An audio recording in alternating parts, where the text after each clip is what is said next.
Hey guys, it's your girl Sage. I hope you're having a wonderful day or night whenever this video finds you. I'm here with the daily reading, and for today we have Ecclesiastes chapter 3. So this is the knowledgeable teacher. I like to consider the knowledgeable teacher to be the counterpart to Lady Wisdom from the book of Proverbs. But this chapter reads, A time for everything. There is a time for everything, and a season for every activity under the heavens. A time to be born and a time to die, a time to plant and a time to uproot, a time to kill and a time to heal, a time to tear down and a time to build, a time to weep and a time to laugh, a time to mourn and a time to dance, a time to scatter stones and a time to gather them, a time to embrace and a time to refrain from embracing, a time to search and a time to give up, a time to keep and a time to throw away, a time to tear and a time to mend, a time to be silent and a time to speak, a time to love and a time to hate, a time for war and a time for peace. What do workers gain from their toil? I have seen the burden God has laid on the human race. He has made everything beautiful in its time. He has also set eternity in the human heart, yet no one can fathom what God has done from beginning to end. I know that there is nothing better for people than to be happy and to do good while they live, that each of them may eat and drink and find satisfaction in all their toil. This is the gift of God. I know that everything God does will endure forever. Nothing can be added to it and nothing taken from it. God does it so that people will fear him. Whatever is has already been, and whatever will be has been before, and God will call the past to account. And I saw something else under the sun. In the place of judgment, wickedness was there. In the place of justice, wickedness was there. I said to myself, God will bring in the judgment both the righteous and the wicked, for there will be a time for every activity, a time to judge every deed. I also said to myself, as for humans, God tests them so that they may see that they are like the animals. Surely the fate of human beings is like that of the animals. The same fate awaits them both. As one dies, so dies another. All have the same breath. Humans have no advantage over animals. Everything is meaningless. All go to the same place. All come from dust, and to dust all return. And who knows if the human spirit rises upward, and if the spirit of the animal goes down into the earth? Who knows? So I saw that there is nothing better for a person than to enjoy their work, because that is their lot. For who can bring them to see what will happen after them? Okay. So, short but sweet, but that chapter actually packs a powerful punch in it. And I really like it too, because it reminds me of the ring that King Solomon wore. King Solomon had this ring that was engraved with, he asked his servant to get him a ring that would make him laugh and smile during times of adversity, but also during times of festivity and gladness that would bring him back to a place of being solemn and possibly even weeping. And so the servant was looking around for this ring, could not find a ring in all of the land. And finally, he, brings him this ring, and this ring has engraved in it, "This too shall pass." Just like anything under the sun, good things, bad things, this too shall pass. As I've mentioned multiple times, just on my YouTube career, that, God tells us that heaven and earth will pass away, but his words will never expire. The flowers and the grass and the wildflowers may wither, but the word of God endures forever. So that's something that we can always count on, but it's kind of a friendly reminder that humbles us, if you will, that not everything lasts forever. And, depending on where you are at right now in your spiritual journey, that could be either something relieving, or it could be something kind of devastating to hear. Nonetheless, it's important that we remember that, because it humbles us before the Lord, and it reminds us that, everything here is temporary. Everything is temporary, but we can rely on the Lord being eternal. Again, he is known as the Alpha and the Omega, the beginning and the end. And here's the thing. We also see in the book of John, I think, book of John, in the beginning was the Word, and the Word was God, and the Word was with God. But we know that God's words last forever, and that God also is the Word. So again, we know that there is eternity. But actually, that's what I wanted to talk about too. This scripture, I have read this chapter multiple times, but this actually really stood out to me today. He has made everything beautiful in its time. He has also set eternity in the human heart. Yet, no one can fathom what God has done from beginning to end. But that part right there, he has also set eternity in the human heart. God has it engraved in our hearts. And that made me think about the way that when God was explaining in I think later on in the Old Testament, that he would, I think it was to Ezekiel, that he would replace our stone hearts with a heart of flesh, but also later on, because of how often his people have strayed from following him, his commandments, and instead worshiping Baal, he said that this time he's going to do something different to his people. He's going to engrave his commandments onto their hearts. So when I read that, that made me think about the same thing, that God has a way of imprinting our hearts. He has a way of putting things in our spirit that we know is true, which causes us to seek after things. But here's the thing, right? The human heart can be wicked and deceitful as well. We have to keep that in mind. But that's why that brings me to right here, in my notes here, that those who sow in the flesh reap death, but those who reap in the spirit reap life. And we can actually see examples of this all throughout the Bible. The first one we actually see throughout reading the Bible is way back in the book of Genesis, where we see the fallen angels. They were, these angels were created by God and given a duty to watch over mankind. And while they were doing that, unfortunately, they fell in love with the human women, the wives that were provided for the men, so that they can continue their lineage. Since, unfortunately, because of the sin from Adam and Eve, that they now have to suffer death. But God gave them the ability to have children so that they can go ahead and continue. And so that's why the wives were provided. But unfortunately, the monitoring angels, the watching angels, they saw these women with their long, beautiful hair. So their lust, their indulgence of the flesh, caused them to fall out of God's grace and favor. And they indulged, and they created these awful giants that eventually just had no morality whatsoever.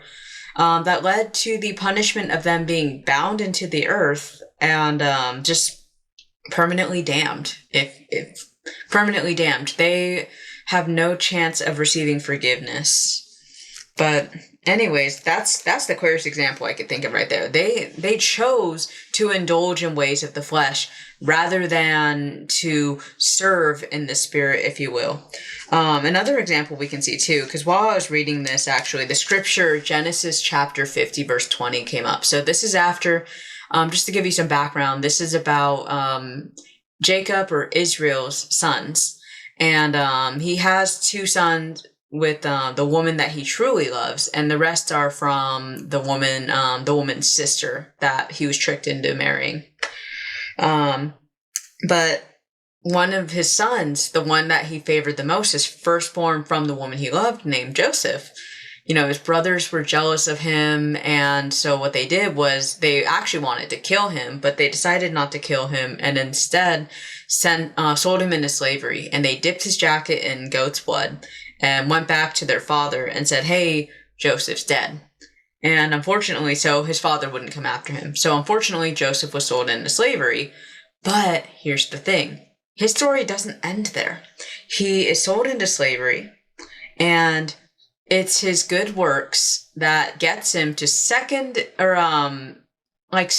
command in the household. He's right under Potiphar, but Potiphar trusts him like he's his brother. And here's the thing.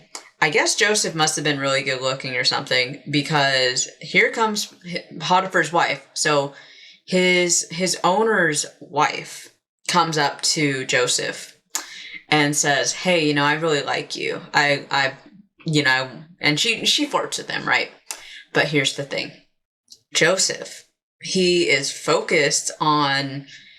focused on his morality, he's focused on the good Lord, that he's not going to indulge in that dead end of engaging with Potiphar's wife. Again, he's focused on the Lord, and he also has respect for his owner, who clothes him and has basically made him second in command in the household besides Potiphar himself. So anyways, Potiphar's wife can't handle rejection, so she fakes that Joseph made passes at her, which he didn't. But unfortunately, Potiphar believes his wife over his second in command, and has Joseph thrown in prison. And so here's the thing. Before I continue, Joseph, his good works, he didn't sit and just complain that his brothers threw him into slavery. He made the best of his situation. He knew that if he just continued focusing on the Lord and focusing on what the Lord has called him to do, that he would be taken care of. And nobody told him this. He just knew that was the right thing to do. But anyways, so now we see Joseph getting thrown in the prison, which doesn't seem like a very fair reward. However, while he's in prison, he happens to meet somebody who serves wine to the Pharaoh of Egypt, as well as a baker. And both of these people, one night they have a dream, and they bring this dream up to Joseph, who, I forgot to mention, Joseph is actually very well known for his interpretations, but unfortunately, his family did not take him very seriously. In fact, a lot of people believe that his family envied him for this. But anyways, so Joseph has the ability to interpret dreams. And anyways, and I apologize for getting to mention that. But anyway, so the wine bearer, or the cupbearer and the baker, they present these dreams to Joseph. And Joseph interprets them, letting the cupbearer know that he will be granted life. He will return to the Pharaoh and be granted life. As for the baker, on the other hand, his dream interprets that he will be put to death and hung. And everything actually does come to pass. But while they are being brought out of prison, Joseph calls to them and says, hey, don't forget me when you get out of prison. Don't forget me on the outside. Come back for me, because he helped them. And another 2 years goes by, and nobody has come back for Joseph. Again, it's not fair, but he's in that prison, and here's the thing. Joseph doesn't understand why. And then one day, of course, the cupbearer remembers, because the Pharaoh has a dream and he can't understand it. He's asking everyone in his palace to interpret this dream. Nobody gets it. So then the cupbearer remembers, that's right, there was that guy Joseph I met in the prison. So they go for Joseph in the prison, gets Joseph. Joseph interprets the dream and warns the Pharaoh that his dream means that a famine is going to hit. And here's the thing. If Joseph had been brought out of the prison earlier, then the cupbearer wouldn't have known where to have found him to be able to interpret the dream for the Pharaoh, because now the Pharaoh is aware of this famine that's going to hit. And because of this, he can make provisions to prepare to be able to save the people of Egypt.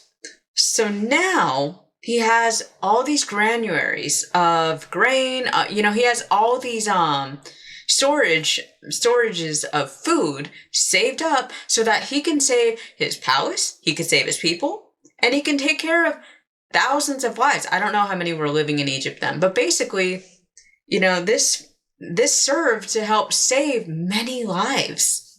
So that's why we see in the book of Genesis chapter 50, so now his brothers who sold him into slavery, they hear that Egypt has food despite the famine that's occurred. So his father, Israel, he's old, and he's very old now. And he sends his brothers to go down to Egypt to get some food.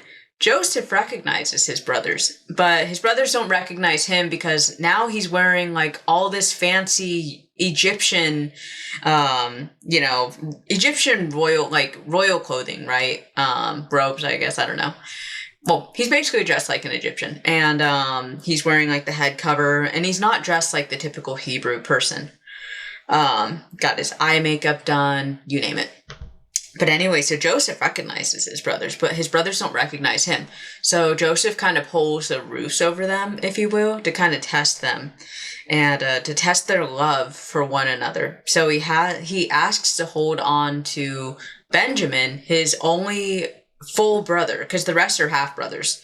But he asks to hold on to Benjamin while they go back. So then they have to bring his father out to them. However, in his stead, Judah offers to swap. But basically, at the end, they all come to realize that it was Joseph this whole time. And the brothers are terrified because of what they did to Joseph. But Joseph says, what was intended for my downfall, God used for the greater good. So sometimes when, bad things happen, it's actually to serve a greater purpose than we can understand. We can also see references in Book of Job also, that sometimes afflictions occur to test our spirit, to test who we are, because it's not until times of adversity that our true self comes forward. So, there's lots of reasons for things to happen, but we also have to keep this in mind as well. When good days occur, good and bad days occur, and we have to remember that God created them both. So, I'm hoping that this is a message of encouragement to, do not become weary in doing good.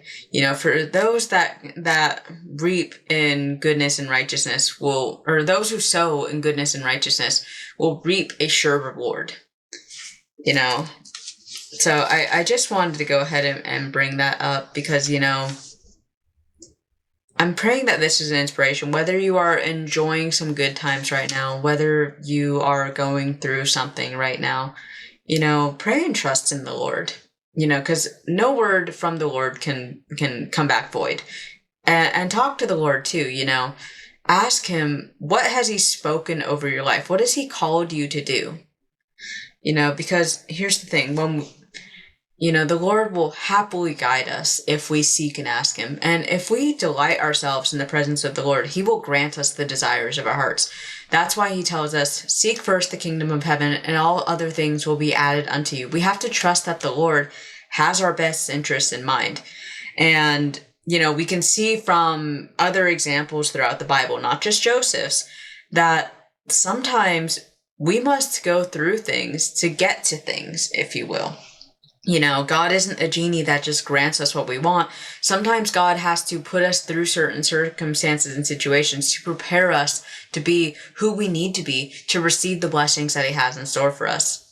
But in any case, I'm going to go ahead and wrap up this video here. If you guys enjoyed, feel free to like, subscribe, and until next time, I hope all of y'all take care. Bye-bye!